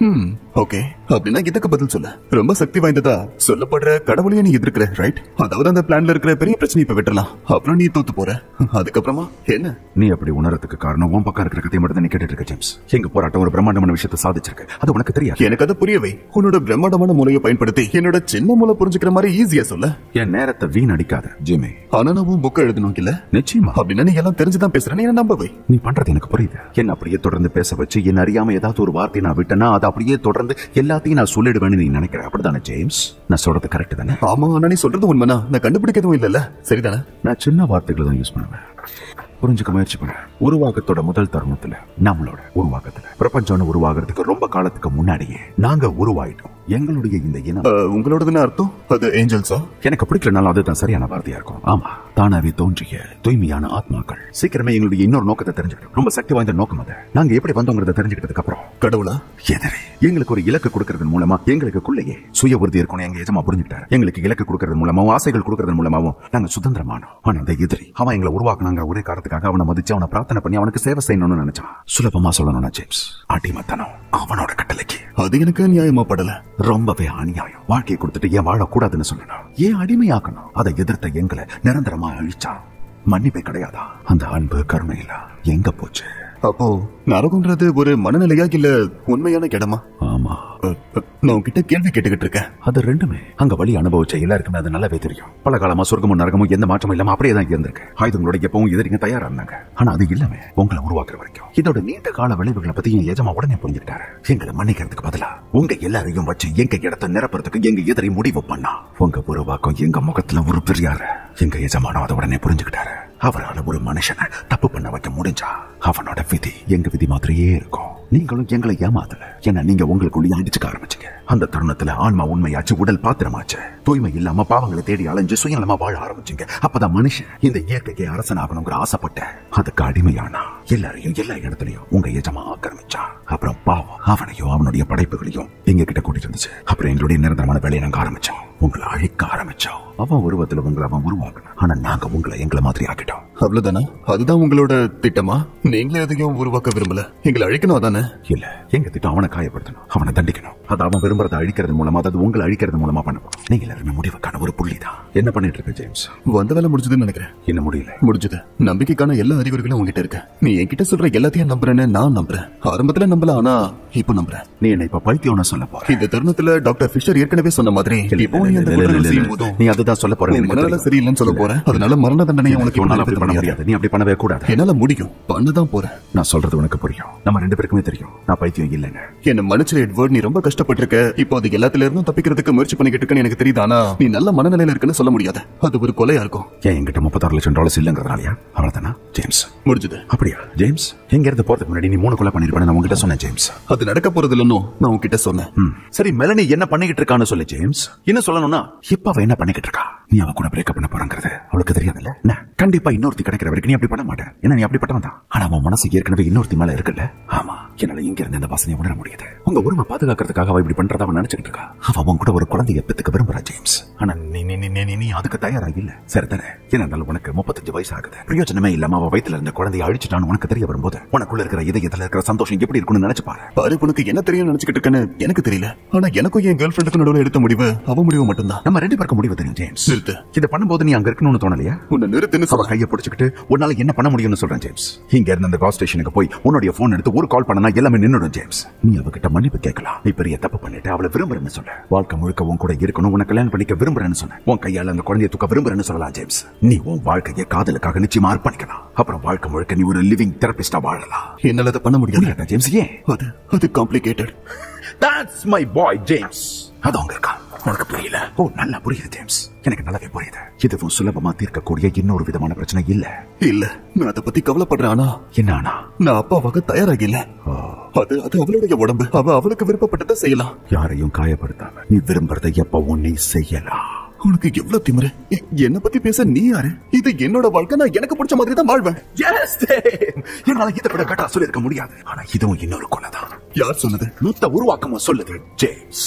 கடவுள் உருவாக்குவா, நாங்க அழிப்போம். அது எல்லாத்தையும் உங்க மூலமா செய்வோம். எப்பவும் பண்ணிருக்கோம். உங்க வரலாறு மறந்துட்டியா ஜிம்மி? பழங்காலத்துல ஆர்ச் டீமன் மாலாக்குக்காக எரியற தீ ஜுவாலையில சின்ன பசங்களை போட்டு அவனை கொண்டாடினாங்களே. அந்த அலறல் சத்தம் கேட்க கூடாதுங்கிறதுக்காக மேல தாளங்களை வாசிச்சாங்களே. அப்புறம் ஒரு பெரிய வெண்கல சிலையை உருவாக்கி வச்சாங்க. அதோடைய கைகள் விரிஞ்சிருந்தது. அதுக்கு கீழே நெருப்பு கொழுந்து விட்டு எரிஞ்சது. அந்த கைகள்ல குழந்தைங்களை தூக்கி போடும் போது அதுங்க அதோடைய சூடு தாங்காம துடிச்சு வெளியில தவிச்சு வேற வழி இல்லாம அதுங்களே அந்த நெருப்புக்குள்ள விழுந்துடும். அது எல்லாத்துக்கும் எனக்கும் என்ன சம்மதம் இருக்கு? ஒண்ணும் இல்ல ஜேம்ஸ். ஏன்னா இப்ப அந்த சாமியாருங்க கையில கிளவுஸ் போட்டுட்டு இருக்காங்க. வயிற்றுக்குள்ளதான் கொலை நடக்க போது. அலறல் சத்தம் வெளியில கேட்க போறதே கிடையாது. அப்புறம் மிச்சம் மீதி இருக்கிறதெல்லாம் எரிமடையில போட்டு அவங்க எரிச்சிருவாங்க. இல்ல ஜேம்ஸ், அதுக்கும் உனக்கும் எந்த சம்பந்தமும் இல்ல ஜேம்ஸ். இல்ல, நிச்சயமா இல்ல. ஒரு குழந்தை அதோட தாயோட வயிற்றுக்குள்ளேயே நாரா நாங்க கிழிக்கும் போது அந்த கடவுளுக்கு எவ்வளவு வலியா இருக்கும்னு உனக்கு தெரியுமா? ஏன்னா அதை நம்ம பண்றது ஜேம்ஸ். நீயும் நானும் நம்ம ஒன்னாத பண்றோம். நீ சரியில்ல. ஆமா, இதான் நீ என்கிட்ட சொன்னதுல ரொம்ப நல்ல விஷயம் ஜேம்ஸ். ஆனா உன்னால அதை உணர முடியுதா ஜேம்ஸ்? அது நடக்க ஆரம்பிக்குது. உன்னோட சொந்த பிறக்காத மகன் இப்ப சாக போறான். இது வருது. 5 4 3 2 1. மொத்த நரகமும் இப்ப சந்தோஷமா இருக்கு ஜேம்ஸ். இதோட 2 ஆச்சு ஜேம்ஸ். தரங்க இங்க ஏதாவது போன் இருக்கா? அதுக்கு எனக்கு ஆத்தரைசேஷன் வேணும். கொஞ்சம் டைம் ஆகும். என்கிட்ட அதுக்கு டைம் இல்ல. கொஞ்சம் உங்க போன் கிடைக்குமா? உள்ள கொண்டு வர எனக்கு அனுமதி இல்ல. இங்க பாருங்க, இது ஒரு எமர்ஜென்சி இல்ல. நான் கேட்டிருக்க மாட்டேன். நான் உங்ககிட்ட கெஞ்சி கேக்குறேன். சரி, பிசினஸ் கால் பேங்க் வேணா யூஸ் பண்ணிக்கோங்க. அது ஃப்ரீயா இருக்கு. பட் எல்லா காலும் ரெக்கார்ட் ஆகும். அது பரவாயில்ல, எனக்கு பிரச்சனை இல்ல. இந்த பக்கம். ஆமா, ஓகே. Hi, it's me. நான் இப்போ உள்ள போகணும். என் பேரை கூப்பிட்டாங்க. இப்போதான் உன் குரலை கேட்கணும்னு நினைச்சேன். ஃப்ரீயா இருக்கியோன்னு விட்டுட்டேன். I love women's health centre. This is Rene. How may I help you? தாங்கள் பெறப்போற அழைப்பு ஒக்லஹோமா அரசு சிறையில் உள்ள சிறை கைதியிடமிருந்து இல்ல அதெல்லாம் இல்ல. நான் இப்போ ஜெயில தான் இருக்கேன். ஆனா கைதி கிடையாது. நான் ஒரு டாக்டர். நான் மெல்னி கவுடர் கிட்ட பேசலாமா? நீங்க அவங்களோட டாக்டரா? இல்ல நான் அவருடைய ஃப்ரெண்ட். அவகிட்ட நான் பேசலாமா? என்ன மன்னிச்சிடுங்க. இப்பதான் அவங்கள ரெக்கவரிக்கு கூட்டிட்டு போனாங்க. அவங்களுக்கு நினைவு திரும்ப குறைஞ்சபட்சம் 1 மணி நேரமாவது ஆகும். கடைசியா என்ன சாப்பிடுறேன்னு சொல்றதுக்கான நேரம் வந்துருச்சு. இப்ப என்ன சாப்பிடுறேன்னு ரொம்ப யோசிக்கிறதுக்கு முன்னாடி அந்த சாப்பாடு கிச்சன்ல அவைலபிளா இருக்கணும். அதோட மொத்த விலையும் $25 மேல இருக்க கூடாது. எனக்கு ஒரு பேக்கன் டபுள் சீஸ் பர்கர் கிடைக்குமா? Well done. கூடவே ஃப்ரைஸ், கூடவே ஒரு எக்ஸ்ட்ரா திக் சாக்லேட் ஷேக் கிடைக்குமா ப்ளீஸ்? அப்புறம் ப்ளீஸ் அத சோதப்பிடாதீங்க ப்ளீஸ். அது எனக்கு ரொம்ப முக்கியம் ப்ளீஸ். Excuse me. இப்ப நான் என் மனசு மாத்திட்டேன். எனக்கு எதுவும் வேணாம். எனக்கு பசிக்கல. யோசிச்சுதான் பேசுறியா? எஸ், எதுவும் வேண்டாம். புயல் வந்துகிட்டு இருக்கு. எனக்கு புரியல. அவன் தனிமையில இருந்திருக்கான். அவன் எந்த போன் கால்ஸும் பண்ணதில்ல. அவனை பார்க்க யாரும் வந்ததும் இல்ல. உங்க மண்டைக்குள்ள நுழைஞ்சிட்டான்ல. உங்களை பாருங்க, நீங்க நடுங்கிட்டு இருக்கீங்க. இந்தாங்க, இதை எடுத்துக்கோங்க. ஒரு மரண தண்டனை நிறைவேற்றுறதுக்கு ஒரு நாள் முன்னாடி ஒரு பாக்கெட் வாங்கி வச்சுப்பேன். டெய்ல என்னன்னா, இன்னைக்கு நைட் நான் திரும்ப வீட்டுக்கு போகும்போது மிச்சம் இருந்ததுன்னா அது குப்பை தொட்டிக்கு போயிடும். எப்போது மிச்சம் எடுத்திருக்கா? இல்ல, இதை பாருங்க டாக்டர். இப்ப கிட்டத்தட்ட 4 மணி ஆயிடுச்சு. நீங்க உங்க வேலையை தான் பாத்துக்கிட்டு இருக்கீங்கன்னு தெரியும்னா எனக்கு கொஞ்சம் ஹெல்ப் பண்ணுங்க. எனக்கு உங்க முடிவு தெரிஞ்சாகணும். நீங்க வேலையை சுலபமாக்க மாட்டேங்கிறீங்க. எல்லாத்தையும் வச்சு பார்க்கும்போது உங்களையே கஷ்டப்படுத்துற மாதிரி டின்னருக்கு 60 நிமிஷம். என்னால இன்னும் அவ்வளவுதான் தர முடியும். 1 மணி நேரத்துக்குள்ள உங்க முடிவு சொல்லணும். என் கேர்ள் ஃபிரெண்ட் கர்ப்பத்தை கலைக்க போறான்னு உனக்கு எப்படி தெரிஞ்சதுன்னு எனக்கு தெரியணும். நான் ஒரு டீமன், ஞாபகம் இருக்கா? உனக்கு எப்படி தெரியும்? நான் தான் உன்னை சூஸ் பண்ணேன் ஜேம்ஸ். ரொம்ப நாளா கண்காணிச்சுக்கிட்டு இருக்கேன், உன்னை கவனிச்சு புரிஞ்சுக்கிட்டு இருக்கேன், உன் பலவீனங்களை படிச்சுக்கிட்டு இருக்கேன். ஒரு ஜெயிலுக்குள்ள இருந்தா டீமனால ஒரு இடத்துல மட்டும் தான் இருக்க முடியும். ஆனா நாங்க சூஸ் பண்ண எந்த இடத்துல வேணாலும் எங்களால இருக்க முடியும். வழக்கமா நாங்க எட்வர்டோட இருப்பேன், மிச்ச நேரங்கள்ல உன் கூட இருப்பேன். நான் உன்னை நம்பல. அப்ப எப்படி இது எனக்கு தெரியும்? நீ சொல்லு ஜேம்ஸ், இது எப்படி பண்ணான்னு சொல்லு. என்னால முடியல. ஒரு மெஜிஷியன் எப்படி ட்ரிக் பண்றாங்கறத என்னால சொல்ல முடியாது. ஆனா அது உண்மையாக்காது. அப்ப நான் ஒரு உண்மையை சொல்லி ஆகணும். நான் ஒரு டீமன் இல்ல ஜேம்ஸ். நான் வெறும் சாக விரும்பாத ஒரு மனுஷன் தான். உன்னை முட்டாளாக்கலாம்னு நினைச்சா நான் புத்திசாலி, என்ன மன்னிச்சு. அப்ப நீ சொல்ல வர்றது உன் மனநல சரியாதான் இருக்கு. இப்போ சட்டத்தோட வேலையை செய்யணும்னு சொல்ல வரியா? இவ்வளவு நேரம் நீ என்ன வேணும்னு கேட்டியோ அதை நான் உனக்கு கொடுக்கணும் இல்லையா? ரொம்ப சௌகரியமா இருக்குல்ல? நான் ஒத்துக்கிறேன், இது பார்க்க அவ்வளவு சுலபமா தெரியும். ஆனா ஆல்ரைட், சரி, நான் இப்பவே உடனே அதுல சைன் பண்ணிடுறேன். நீ ஒரே ஒரு கேள்விக்கு பதில் சொன்னா மட்டும் போதும். கண்டிப்பா ஜேம்ஸ். நான் கேட்க போற கேள்விக்கு எந்த கற்பனையும் இல்லாம உண்மையை மட்டும் சொல்ல. உனக்கு எப்படி என்னோட கேர்ள் ஃபிரெண்ட் இன்னைக்கு எலக்டிவ் டெர்மினேஷனுக்கு போறாங்கிற விஷயம் தெரியும்னு சொல்லு. எனக்கு எனக்கு எனக்கு தெரியல ஜேம்ஸ். நான் ஒருவேளை நல்லா கெஸ் பண்ணிருக்கலாம் இல்லையா? இப்பவும் நான் உன்ன நம்பல. உண்மையை சொன்னாலும் நம்ப மாட்டேங்கிற, சரின்னு போய் சொன்னாலும் அதையும் நீ நம்ப மாட்டேங்கிற. நான் டீமன் சொன்னா அதை நீ நம்பல, நான் டீமன் இல்லன்னு சொன்னாலும் அதையும் நீ நம்ப மாட்டேங்கிற. நான் என்ன சொல்லணும்னு சொல்ல. ஒழுங்கா உண்மையை சொல்ல. இல்ல, உண்மையான கதையை நான் சொல்லும் போது நீ கேட்க விரும்பல. நான் ஒரு தீய சக்தின்னு நினைக்கிறியா ஜேம்ஸ்? மருத்துவ உலகத்துல தீய சக்தின்னு எதுவும் இல்ல. நல்ல சக்தி எல்லாம் சமுதாயத்தின் உருவாக்கம். அதெல்லாம் பொதுவா சமுதாயத்தின் நம்பிக்கையால உருவாக்குறது. அப்படின்னா என்னால பாதிக்கப்பட்டவங்க என்ன தீய சக்தியை பார்த்தாங்கன்னு நினைக்கிறேன். நான் என்ன நினைக்கிறேங்கிறது இப்போ அவ்வளவு முக்கியமா? சாரி, எனக்கு லாட்டின் அவ்வளவா தெரியாது. என் பேரு லீஜியன். நாங்க பல பேரு. இங்க பாரு ஜேம்ஸ், சொல்ல போனா இது உன்னை பத்தியோ இல்ல எவ்வளவு பத்தியோ இல்ல, எல்லாரை பத்தியும், மொத்த மனித இனத்தை பத்தியும். நாங்க எல்லாருமே உங்களுக்கு எதிரானவங்க. சரி, அப்போ அதுதான் உண்மைனா உன் பக்கம் ஜெயிக்கிற மாதிரி எனக்கு தெரியல. உண்மையிலேயே அதை நீ நம்புறியா ஜேம்ஸ்? ஆமா, எப்பவும் இவ்வளவு இடமா நாங்க இருந்ததில்ல. அதுவும் இல்லாம நிறைய மக்கள் படிச்சிருக்காங்க. ஆண் பெண் சமத்துவம், இனவெறி, மதவெறி எல்லாத்தையும் அழிக்க ட்ரை பண்ணிக்கிட்டு இருக்கோம். இப்போ யார் வேணாலும் யார வேணாலும் விரும்பலாம், பிடிச்ச மாதிரி வாழலாம், பிடிச்சதா பண்ணலாம். பன்முகத்தன்மை இன்னும் கனவா இல்ல. யாரையும் இப்போ இழிவா பேச முடியாது. அப்புறம் பொலிட்டிக்கலா நாங்க இப்போ முன்னேறிக்கிட்டு இருக்கோம். எனக்கு நான் பிடிச்சிருக்குன்னு நினைக்கிறேன். படிப்பா ஜேம்ஸ். ஹை ஸ்கூல்ல ஆவரேஜா கிராஜுவேட் ஆனவங்க 6வது கிரேட் வரைக்கும் தான் இருக்காங்க. வருஷத்துக்கு $3 கோடி சம்பாதிக்கிற பாஸ்கெட் பால் பிளேயர் ரேசிசம் பத்தி பேசுறான். அதுவும் அடிமைகளை வச்சு உருவாக்கின ஷூக்களை போட்டுக்கிட்ட. சரி, இது நல்லா கேளு. இப்ப உங்க உலகத்துல 4 கோடி அடிமைகள் இருக்காங்க. ரோமானியர்கள் அவங்களை உச்சத்துல வச்சிருந்ததை விட அதிகமா. அதுல பெஸ்டான விஷயம் என்ன தெரியுமா? அதுல பாதி பாலியல் தொழிலாளர்கள் ஜேம்ஸ். அப்புறம் இழிவான பேச்சுக்களை பொறுத்த வரைக்கும் வேடிக்கையான விஷயம் தெரியுமா? நாங்க அதை உருவாக்கவே இல்லை, நீங்களா தான் அதை உருவாக்குனீங்க. சில சமயம் எங்களையே நீங்க ஆச்சரியப்படுத்துறீங்க. எனக்கு வேடிக்கையா தெரியல. நான் சொல்ல நினைச்சது எல்லாம் முடிஞ்சது, எல்லாமே முடிஞ்சது. அதை எல்லாத்தையும் உங்க கண்ணு முன்னாடியே பண்ணுவேன் ஜேம்ஸ். இப்ப எல்லா இடத்துலயுமே தீய சக்தி இருக்கு. யாருக்கும் அதை பத்தி கவலை கூட இல்ல. நான் அதை ஒத்துக்க மாட்டேன். நாங்க எங்க இலக்கு அடைஞ்சிட்டோம்னு உனக்கு நிரூபிச்சுட்டு இருக்க. பொறுமையா உங்க டிவி, மீடியா, சினிமாவை வச்சு உங்க உணர்ச்சிகளை அழிச்சிட்டோம். உங்க உலக பார்வையை திசை திருப்பிட்டோம். அதனால உங்க கண்ணு முன்னாடியே நடக்கிற விஷயங்களை உங்களால உணரவே முடியல. எல்லாத்த விட முக்கியமான விஷயம் ஜேம்ஸ், அதெல்லாம் நீங்க தான் பண்றீங்கிறதே உணரல. அப்புறம் வின்னர் லூசர்ஸ் பத்தி அது சரியா சாகுற நேரத்துல முடிவு பண்ணப்படும். சரியா எண்ணிக்கையை பாதுகாத்துக்கிட்டு இருக்காங்க. ஆனா உங்கள நிறைய பேர் எதிரி வீட்டுக்கு போறதுக்கு பதிலா எங்க எஜமான வீட்டுக்கு தான் வந்துகிட்டு இருக்கீங்க. நிறைய பேர் ஜிம்மி ஜெனரேட்டரை டெஸ்ட் பண்ணிட்டு இருக்காங்க. ஏன்னா அந்த பழைய 4 கால் கிளவி பேட்டரியில ஓட மாட்டான்ல. இப்பெல்லாம் இன்ஜெக்ஷன் போட்டு தான் எக்ஸிக்யூட் பண்றாங்கன்னு நினைச்சேன். 9 மாநிலத்துல சேர் ஒரு ஆப்ஷனா கொடுக்கப்படுது. யாரும் சூஸ் பண்ணவே இல்லை. ஒன்னு தவிர. என்ன தவிர? எதுக்காக சேர்? எனக்கு ஊசி பிடிக்காது ஜேம்ஸ். ஏன்னு நினைக்கிறேன்? அது எட்வர்டுக்கு கொடுக்கிற கடைசி கிஃப்ட். ஒரு பெரிய அளவு வோல்டேஜ் அவன் உடம்புக்குள்ள ஊடுருவி போகும். அவன் உடம்பு சேர விட்டு அப்படியே வெளியில வளையும். ஒரே நேரத்துல வாமிட் பண்ணுவான், சிறுநீர் கழிப்பான், மலத்தையும் கழிப்பான். பொறுமையா எரிஞ்சிட்டு இருக்கிற தசைகளுடைய வாசம் அந்த அறையை நிரப்பும். அவன் கண்களுக்குள்ள இருக்கிற ரத்தம் குதிக்கும் போது அவன் கண்கள் உருகும். அப்புறம் அவன் தலை வெட்டிச்சு செத்துரும். இதுல ரொம்ப பெஸ்டான விஷயம் என்ன தெரியுமா? முதல் ட்ரைல அவன் சாக மாட்டான். அதனால திரும்ப கொடுப்பாங்க. திரும்ப. இதை விட ஒரு அற்புதமான முடிவு வேற யாருக்கும் இருக்க முடியாதுன்னு நினைக்கிறேன். ரொம்ப கொடுமையா இருக்கும், ஆனா அற்புதமா இருக்கும் ஜேம்ஸ். சிலுவையில் அறையிறது இதை விட மோசம். ஆனா அந்த ஆப்ஷன் தான் கொடுக்கறதே இல்லையே. சரிதானே? எட்வர்ட், நான் சொல்றத கொஞ்சம் கேளு. நீ பெரிய தப்பு பண்ற, புரியுதா? நீ ஒரு கேம் விளையாடிக்கிட்டு இருக்க, அதுல தோத்துட்டா நீ இப்ப சொன்ன எல்லாமே நடக்க போகுது. இல்ல நான் எதுவுமே பண்ணல. ப்ளீஸ் உதவி பண்ணுங்க. இங்க பாரு, நானும் அதுக்கு தான் ட்ரை பண்ணிக்கிட்டு இருக்கேன். எட்வர்ட், நீ உண்மையை சொல்லணும். நான் கேட்கறதுக்கு உண்மையை மட்டும் சொல்ல. அவன் என்ன பதில் சொல்ல விட மாட்டான். அவனை போக வைக்க ட்ரை பண்ண. நீ அவனை போக வை. நான் எப்படி அவனை போக வைக்கிறது? அவனை போக வைக்கிறதுக்கு என்னால ஏதாவது பண்ண முடியுமா? முடியுமா? முடியும். உங்களால முடியும். ஆனா நீங்க அவன் விட மாட்டான். ஜேம்ஸ், எட்வர்ட் துரதிர்ஷ்டவசமா எங்களுடைய விதிகள் எல்லாத்தையும் மீறிட்டான். நான் இடத்துல இருந்தா நான் பண்ண மாட்டேன். என்ன தனிமை சிறைக்கு அனுப்பி வச்சிருவாங்க. நம்ம செஷன் முடிஞ்சிடும். அதான் உனக்கு வேணுமா ஜேம்ஸ்? உன்னை நீ காயப்படுத்திக்காத. நீ முதல்ல நிறுத்தணும். ஓகே இத பாரு ஜேம்ஸ், சரியாயிடுச்சு. உனக்கு ரொம்ப வேர்க்கிறத என்னால பார்க்க முடியுது. நீ உன் வலி அடக்க முயற்சி பண்றியா? எட்வர்டுடைய உடம்பு ரியாக்ட் பண்றது நீ தப்பா புரிஞ்சிட்டு இருக்கேன்னு நினைக்கிறேன் ஜேம்ஸ். அவன மாதிரியே எனக்கும் வலிக்கும். ஆனா நான் சந்தோஷமா தான் அனுபவிப்பேன். இப்ப நீ எங்களுக்காக சரியா என்ன பண்ணணும்னு சொல்ல வேண்டிய நேரம் வந்துருச்சுன்னு நினைக்கிறேன். நான் உன் புக் எழுதணும் இல்லையா? ஆக்சுவலா ஜேம்ஸ், நீ ஏற்கனவே அதை எழுதிட்ட. நீ சொல்ற எதுவுமே எனக்கு புரியல. எல்லாமே சீக்கிரமே ரொம்ப தெளிவாயிடும். நீ எங்களுக்கு உதவ ஒத்துக்கணும், அவ்வளவுதான். நான் ஏன் அதை பண்ணணும்? அதுல எனக்கு என்ன லாபம் இருக்கு? என் எஜமா எனக்கு கொடுத்த எதை வேணாலும் உனக்கு என்னால கொடுக்க முடியும். சரி, இப்போ எனக்கு ஒரு சந்தேகம். யாருக்குமே தெரியாத ஒரு சைக்கியாட்ரிஸ்ட், எந்த ஏஜென்ட்ஸும் இல்லாம, எந்த கனெக்ஷன் இல்லாம, பப்ளிசிட்டி இல்லாம எப்படி ஒரு புக்கை பப்ளிஷ் பண்ண போறான்? அது எழுதுனது கூட அவனுக்கு ஞாபகம் இல்ல. ஆனா அது இந்த மொத்த உலகத்தையே மாத்த போதா? இந்த புக் இந்த உலகத்தை ஆட்டி படைக்க போகுது ஜேம்ஸ். ஏன்? ஏன்னா மக்கள் ஏற்கனவே கேட்க விரும்புறத நீ சொல்ல போற. என் அந்த கடவுள் இறந்து உயிர் பழைச்சதும் அவருக்கு என்ன பண்ணுச்சோ, என்னுடைய மரணமும் அதை எனக்கு பண்ண போகுது. என் மரணத்துக்கு சாட்சியா நீ தான் இருக்க போற. நான் திரும்ப வரும்போது நீ என் சேவகனா இருக்க போற. அவனோட அந்த இழிவான புத்தகம் அவனுக்கு என்ன பண்ணுச்சோ அதை தான் உன்னுடைய வாக்கு மூலம் எங்களுக்கு பண்ண போகுது. எந்த மாதிரி ஒரு புக்குக்கு அந்த மாதிரி எஃபெக்ட் இருக்க போகுது? The Dark Gospel, James. எங்க கதை, எங்க உண்மை, மனித இனத்தை அழிக்கிற எங்க நோக்கம், முசேர் கான்வென்ட் நிரந்தரமா ஒதுக்குற எங்களுடைய அழைப்பு, சங்கிலிகளை முழுமையா அழிக்கணும், பாவங்கிற வார்த்தையவே அழிச்சாகணும். அது மூலமா நீங்க சுதந்திரமா உங்க எல்லைகளுக்கு நீங்க போகலாம்.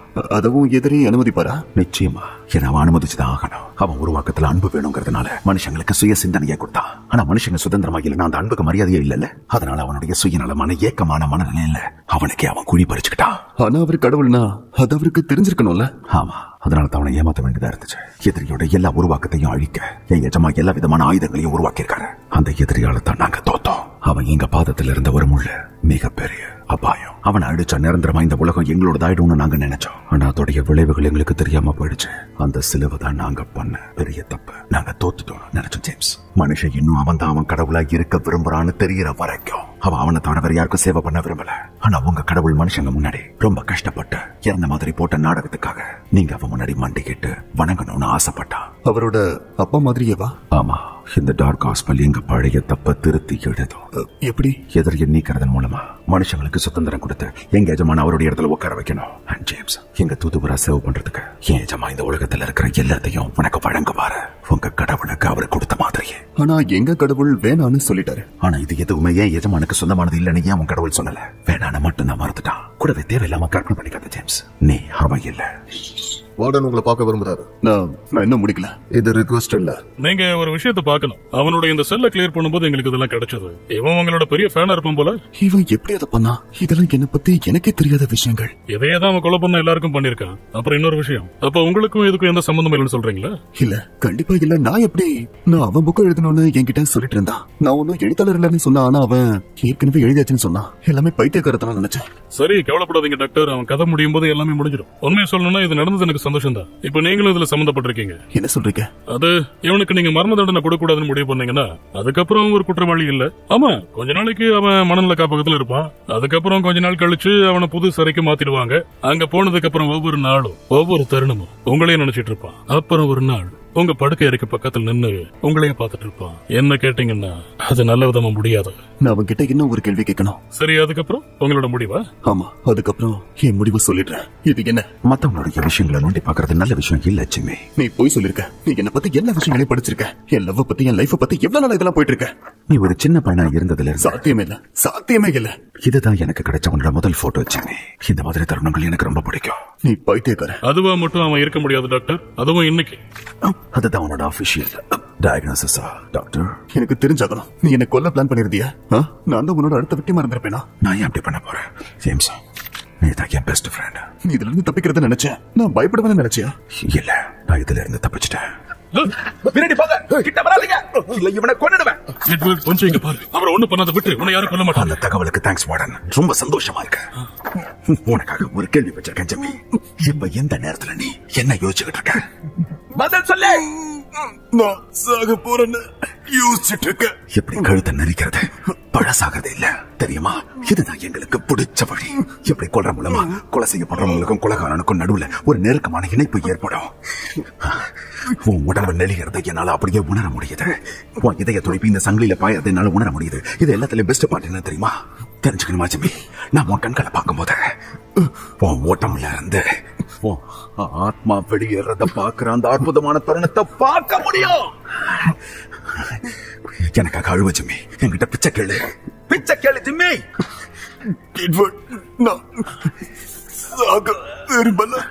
நான் அவனை கொல்ல போறேன் ஜேம்ஸ். நம்மளை இது ரொம்ப நெருக்கமா கொண்டு வந்திருக்கிறதா நான் நினைக்கிறேன். நீ உணரலையா? உனக்கு அப்படி தோணலையா?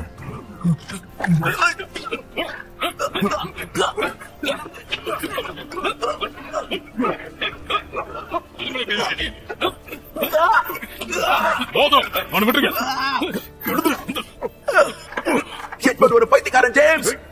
உனக்கு அது தெரியும். நீ இப்ப பண்ண போற விஷயம் தப்புங்கிறது உனக்கு தெரியும். அது தப்பு, அது கொலை ஜேம்ஸ். என்ன இருந்தாலும் ஜேம்ஸ், நான் அவனுடைய கற்பனை கதாபாத்திரம் மட்டும்தான். சரிதானே? சரிதானே ஜிம்மி? எட்வர்ட் வெயின் பிரேடி மரண தண்டனைக்கு தகுதியா இருக்காருன்னு நான் பரிந்துரைக்கிறேன். இதோட 3 ஆச்சு ஜேம்ஸ். நான் சொன்ன மாதிரியே. ஆல்ரைட், அவனை இங்க இருந்து எடுத்துட்டு போங்க. நீ அங்க வரணும் ஜேம்ஸ். நீ என்ன பண்ணிருக்க அங்க வந்து பார்க்கணும். நீ அங்க வரணும் ஜேம்ஸ். இருக்க போறீங்களா? நிச்சயமா. நான் இதோட முடிவை பார்க்கணும். உங்களுக்கு என்ன வேணுமோ பண்ணுங்க. ஆனா என்ன கட்ட வீட்டுக்கு போங்கன்னு சொல்லுவேன். எங்க இருந்து நாங்க பாத்துக்கிறோம். நான் சரியான முடிவு தான் எடுத்திருக்கேன் தெரிஞ்சுக்கணும். ஒருத்தன் ஒரு நாளைக்கு 23 மணி நேரமும் அவன் பண்ண தப்புகளை பத்தி மட்டுமே நினைச்சுக்கிட்டு ஒரு சிறைக்குள்ள இருந்தான்னா சில சமயம் அவனை எக்ஸிக்யூட் பண்ணும்போது உள்ள வந்தவனும் அவனும் ஒரே ஆளா இருக்க மாட்டாங்க. அதை பார்க்கும்போது கொஞ்சம் கஷ்டமா இருக்கும். ஆனா எவனோட விஷயத்துல அப்படி இல்ல. அடுத்து என்ன? நான் என் வேலையை செய்யணும். அதாவது அது ஒண்ணும் இல்ல. அவனுக்கு ஹேர் கட் பண்ணணும். பார்பரை இங்க வர வச்சு அவனுக்கு மொட்டை அடிச்சு ஷேவ் பண்ணுவாங்க. ஏன்? கனெக்டிவிட்டி. அந்த இடத்துலதான் கான்டாக்ட் பாயிண்ட்ஸ் போகும். மனுஷனோட ரோமம் ஒரு ரெசிஸ்டர். நாம கொஞ்சம் கிளீனான கனெக்ஷனை கொடுக்கணும். என்னை விட உங்களுக்கு அதிகமா தேவைப்படும். மேல இருந்து கொஞ்சமா மட்டும் வெட்டுங்க. சைடெல்லாம் ட்ரிம் பண்ணிடுங்க. ஈவினிங் பெரிய பிளான் இருக்கு. நானும் கேள்விப்பட்டேன். இன்னைக்கு உனக்கு ஒரே ஒரு கட்டு தான் கிடைக்க போகுது. 0 கேப் எல்லா பக்கமும். ஒன்னு தெரியுமா? நீ பண்ண எதுவுமே மன்னிக்க முடியாதது. அப்படித்தான் நீ நினைக்கிற. ஒவ்வொரு அழுகுறலும், ஒவ்வொரு விதவையோட கண்ணீரும், ஒவ்வொரு குழந்தையோட அழுகையும் சொர்க்கத்துக்கு ஒரு மிகப்பெரிய அறையா இருக்கும். நீ என்ன இம்ப்ரெஸ் பண்ண பாக்குறியா? ஆனா இதை நீ சொன்னது இல்ல, ஷேக்ஸ்பியர் சொன்னது. வார்த்தை வேணா அவனோட இருக்கலாம், ஆனா செயல் என்னோடது. சரி, அப்படியே இருந்தாலும் அதுல பெருமைப்பட ஒண்ணும் இல்ல. அவ்வளவுதான், முடிஞ்சது. எடுத்துட்டு போங்க. பொறுமை நண்பா, என்ன அவசரம்? யாருமே உன்னை மிஸ் பண்ண போறது இல்ல. ஒண்ணு இல்ல.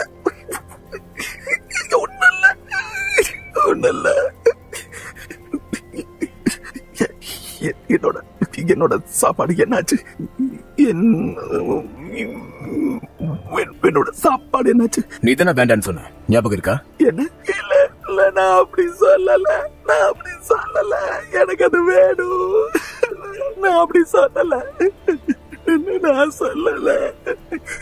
Please your attention please. இங்க எக்ஸிகியூஷன் நடக்கும்போது உங்ககிட்ட இருந்து எந்த விதமான எமோஷனல் அவுட்பர்ஸ்டும் இருக்கவே கூடாது. இங்க யாரையும் இழிவா பேசக்கூடாது. எந்த விதத்திலையும் இதை பாராட்டவோ கொண்டாடவோ கூடாது. இந்த நிகழ்வுக்கு மரியாதை கொடுக்கிற விதமா நீங்க எல்லாரும் நடந்துக்கணும்னு உங்களுக்கு உத்தரவு கொடுக்கப்பட்டிருக்கு. உங்களுக்கு தலை சுத்தினாலோ உடம்புக்கு முடியாம போனாலோ உங்க கண்களை மூடிக்கிட்டு தலையை குனிஞ்சிட்டு அப்படியே உட்கார்ந்துருங்க. இந்த கதவை நான் மூடினதுக்கு அப்புறம் இந்த ப்ரொசீஜர் முழுமையா முடிகிற வரைக்கும் இந்த கதவை எக்காரணம் கொண்டு திறக்க முடியாது. அதனால நீங்க பார்க்க போற இந்த நிகழ்வை பத்தி உங்க யாருக்காவது ஏதாவது யோசனை இருந்ததுன்னா அதை தாராளமா சொல்லிட்டு இப்ப கிளம்பலாம். எட்வர்ட் வெயின் பிரேடி, சட்டப்படி இந்த மரண தண்டனை தீர்ப்பை உனக்கு நான் படிச்சு காட்டணும். இல்ல, நாம கொஞ்சம் வெயிட் பண்ணலாம் ப்ளீஸ். வேண்டாம். இந்த ஆண்டு நவம்பர் 2ஆம் தேதி ஒக்லஹாமா நீதிமன்றம் குற்றவாளி எட்வர்ட் வெயின் பிரேடியோட மனநிலையை சரிபார்ப்பதற்காக அவருடைய மரண தண்டனைக்கு தடை உத்தரவு பிறப்பித்திருக்கிறது. ஒரு அங்கீகரிக்கப்பட்ட மருத்துவரால் சரிபார்க்கப்பட்டு இவருடைய மனநிலை சீராக இருப்பதாக நிரூபிக்கப்பட்ட பின் இந்த தண்டனைக்கான தடை உத்தரவு நீக்கப்படும். சட்டத்தையும் ஜூரியின் தீர்ப்பையும் மதித்து குற்றவாளிக்கு மின்சார வழியில் மரண தண்டனை விதிக்கிறேன். திட்டமிட்டபடியே நவம்பர் 14ஆம் தேதி இரவு 11 மணிக்கு எட்வர்ட் வெயின் பிரேடிக்கு மரண தண்டனையை நிறைவேற்றுமாறு உத்தரவிடுகிறேன். எப்போது எப்படி இந்த தீர்ப்பை நிறைவேற்றுகிறீர்கள் என்று தவறாமல் அறிக்கை சமர்ப்பிக்கவும். ஆளுநர் ஜெனிசனின் கையெழுத்து. குற்றவாளி இந்த தீர்ப்பு படிக்க விரும்புறீங்களா? இல்ல, நான் நம்புறேன். நான் உங்களுக்கு நன்றி சொன்னேன் டாக்டர். நான் டைரக்டர் ஜான் ரூசா. இந்த பரதேசி துரத்தி என் லைஃப்ல நான் இது வரைக்கும் 6 வருஷம் செலவு பண்ணிருக்கேன். இன்னைக்கு நைட் 11 மணி சரியா இந்த தருணத்துக்கு நான் காத்துக்கிட்டு இருந்தேன். இன்னைக்கு அப்புறம் மத்த விஷயத்துல நாம கவனத்தை செலுத்தலாம். Stand to 30 seconds. Sell 1 Tharanga. Edward vein Brady, விலங்குகளை மாட்ட எந்திரிச்சு நில்லுங்க. நீங்களே சுயமா நடந்து வரதுக்கு உங்களுக்கு உரிமை கொடுக்கப்பட்டிருக்கு. நீங்க அதை மறுத்தா உங்களை தூக்கிட்டு போவாங்க. தடுக்க முயற்சி பண்ணீங்கன்னா ஸ்ப்ரே பண்ணுவாங்க. தெளிவா புரிஞ்சுதா? டைம் ஆச்சு. நாங்க வந்துகிட்டு இருக்கோம். ப்ளீஸ் நான் அதை பண்ணல. வேண்டாம், நான் அதை பண்ணல. ப்ளீஸ் நான் அதை பண்ணல. ப்ளீஸ் இல்ல, நான் அதை பண்ணல. ப்ளீஸ் நான் அதை பண்ணல. ப்ளீஸ்.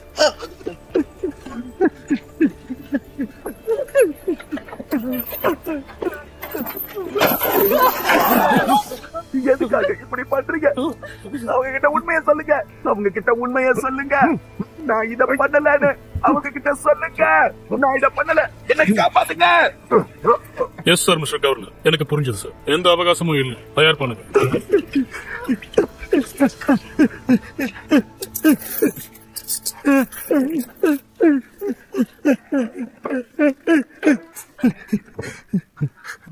எட்வர்ட் வெயின் பிரெடி, உங்க தீர்ப்பு நிறைவேற்றதுக்கு முன்னாடி கடைசி ஏதாவது சொல்ல விரும்புறீங்களா? முதல்ல என்ன ஜேம்ஸ், என் எஜமானருடைய ஆஃபரை நீ ஏத்துக்கிறியா? அவ என்ன உளறிட்டு இருக்கா? எனக்கு தெரிஞ்ச சொல்ல போறேன். ஜெனரேட்டர் ஃபுல் லோடு கொண்டு வாங்க. கொடுங்க.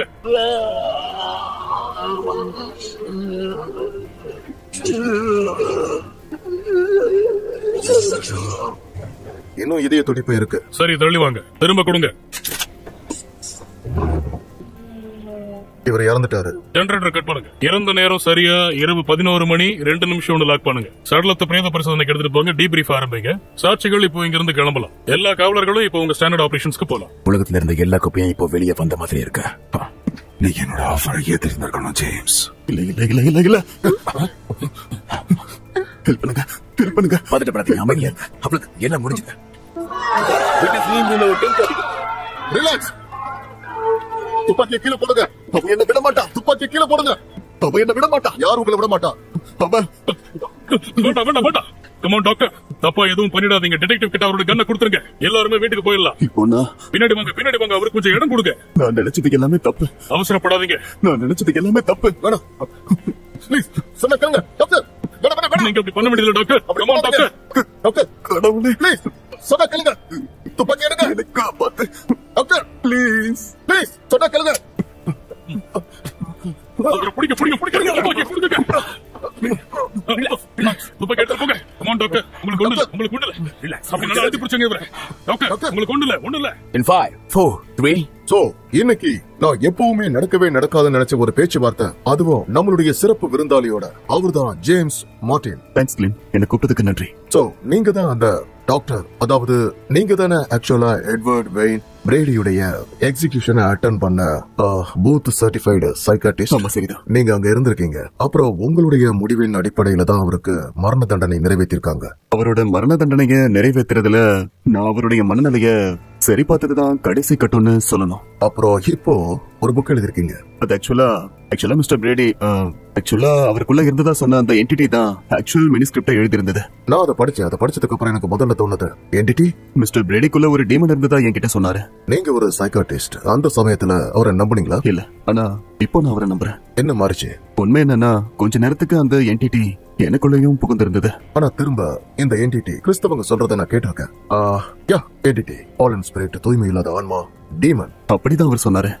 அப்போ இப்போ இங்க வரலாம். நீங்க அங்க விட்னஸ் ரூம்ல இருந்திருக்கீங்க. அப்போ தற்கொலை பண்ண முயற்சி பண்ணிருக்கீங்க. அது என்னோட சாய்ஸ் இல்ல. பாருங்க, அந்த நேரத்துல எனக்குள்ள ஒரு ஆன்மா புகுந்திருந்தது. அது ரொம்ப கொடுமையா இருந்தது, ரொம்ப சக்தி வாய்ந்ததாகவும் இருந்தது. வார்த்தைகளால அதை சொல்ல முடியாது.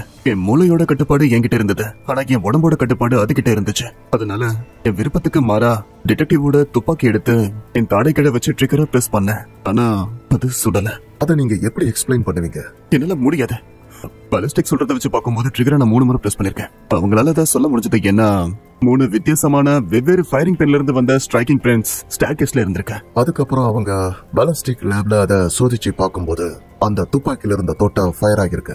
நல்லாவே வேலை செஞ்சது. கடவுளை நம்புற ஒருத்தர், அறிவியல நம்புற சைக்காட்ரிஸ்ட் இல்ல, ஆனா கடவுளை நம்புற சைக்காட்ரிஸ்ட். உங்களுக்கு ஒரு என்கவுண்டர் நடந்திருக்கு. புனிதமானதோ தீமையானதோ உங்களுக்கு ஒரு என்கவுண்டர் நடந்திருக்கு. ஆமா. அப்போ எதுக்காக இந்த டிமானிக் என்டிட்டி நீங்க சாகணும்னு விரும்பி இருக்கு?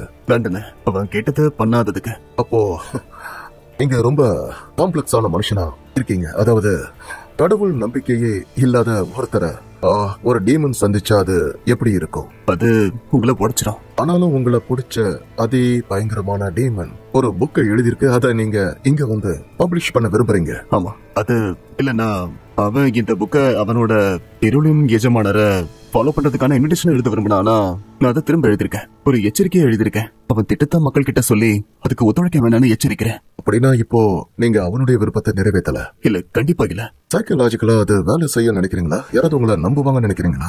அதுக்கு நேரம் தான் பதில். அதாவது நீங்க உங்களை நம்புறீங்களா? நீங்க உங்களை ஒரு நம்பிக்கையானவரா உணர்றீங்களா? நான் அவ்வளவு தூரம் போவேனான்னு எனக்கு தெரியல. என்னால இப்போ அந்த ஐடியாவை ஏத்துக்க முடியல நினைக்கிறேன். அதாவது நம்ம எல்லாரும் எனக்கு தெரியல. தெரிய வரும், அங்க வருவீங்க. நீங்க ரொம்ப உறுதியா சொல்றீங்க. ஏன்னா நீங்க ஒரு லாஜிக்கலான மனுஷங்கிறதுனால நீங்க ஒரு லாஜிக்கலான கேள்விய கேக்குறீங்க. நான் உங்களை இன்னும் முன்னாடி கூட்டிட்டு போறேன். நீங்க ஒரு மனநல நோயவோ பேய் பிடிச்சதையோ பிரிச்சு பாக்குறதுக்காகவே தனித்துவமான பயிற்சி பெற்றவர். ஐ மீன், நீங்க ஒரு திறமையானவரா இருந்தா இருப்பீங்க இல்லையா? அப்படிதான் நினைக்க விரும்புறேன். நானும் அப்படித்தான் நினைக்கிறேன். அந்த டீமன் உங்ககிட்ட சொன்ன அந்த வார்த்தைக்கு அப்புறமும் நான் சரியா சொல்லுவேனான்னு தெரியல. மேனே மேனே டேக்கல் அபாசன். உங்களை எடை போட்டு பார்க்கும்போது நீங்க ஆசைப்படுற மாதிரி தெரியுது. அதாவது இப்போது நினைச்சு பார்த்தா அவன் என்ன பத்தி மட்டும் பேசலன்னு தெரியுது. நம்ம எல்லார பத்தி அவன் பேசிருக்கான். நாம புரிஞ்சுக்கிறோமோ இல்லையோ ஒரு பெரிய போர் நடந்துகிட்டு இருக்க. நன்மைக்கும் தீமைக்கும் இடையிலான போர். அதுல நம்ம எல்லாருமே பார்ட்டிசிபென்ட்ஸ். விரும்புறோமோ இல்லையோ நான் அதை நம்புறேன். கடவுள் நம்பிக்கை இல்லாத ஒருத்தர் கிட்ட இருந்து அதை கேட்கறது எனக்கு சந்தோஷமா இருக்கு. தேங்க்யூ. இவ்வளவு நேரம் ஜேம்ஸ் மார்டின் கிட்ட பேசிட்டு இருந்தோம். அவர் எழுதின புது புத்தகம் நெஃபேரியஸ் பிளாட். புக்ஸ் விக்கிற எல்லா இடத்துலயும் நீங்க இதை பார்க்கலாம். Thanks doctor. தேங்க்யூ. நல்ல interview doctor. Thank you so much. இப்படியா 2 பேரும் மாறி மாறி பேசிக்கிட்டதுல அந்த கைதி உண்மையிலேயே அவன் கிளைம் செய்வதுபடி சாத்தானோட சிஷ்யனா, சாத்தானுக்காக வேலை செய்யக்கூடிய ஒரு குட்டி சாத்தானா, இல்ல ஒரு மனநலம் பாதிக்கப்பட்ட கைதியா? இந்த கேள்விக்கு நம்மளால ஜட்ஜ் பண்ண முடியல இல்ல, ஒரு முடிவுக்கு வர முடியல இல்ல.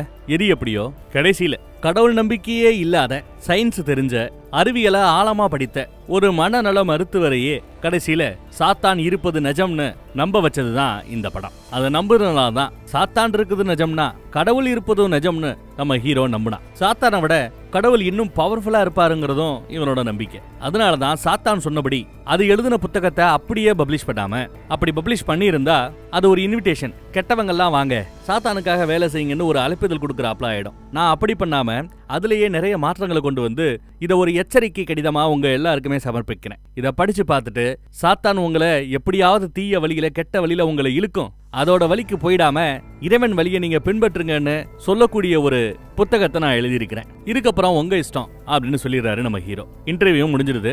புக்கு எல்லா புத்தக கடையிலையும் கிடைக்கும், வாங்குறவங்க வாங்கிக்கங்கன்னு இன்டர்வியூ எடுக்கிறவரும் சொல்லி முடிச்சிட்டாரு. நல்ல இன்டர்வியூ பண்ணீங்கன்னு சொல்லிட்டு ஸ்டுடியோல இருந்து வெளியில அனுப்புறாங்க. வெளியில நம்மால் வரும்போது அங்க பிச்சை எடுக்கிற ஒரு அம்மா குப்பையை நோண்டிக்கிட்டு இருக்கும். இந்தாமான்னு இவன் காசு கொடுப்பான். காசை வாங்கிட்டு நன்றின்னு சொல்லும். எப்பா ஜேம்ஸ் எப்படி இருக்கிற அப்படின்னு லேடி வாய்ஸ்ல சவுண்ட் வரும். இவனுக்கு அப்ப வரைக்கும் டவுட் இல்ல. ஆனா என் பேர் எப்படிமா உனக்கு தெரியும் அப்படின்னு கேட்கும்போது அப்படியே அந்த சாத்தானோட குரல்ல உன்னை மறக்க முடியுமா ஜேம்ஸ் அப்படின்னு சொன்னதும் இவன் ஆடி போறாங்க.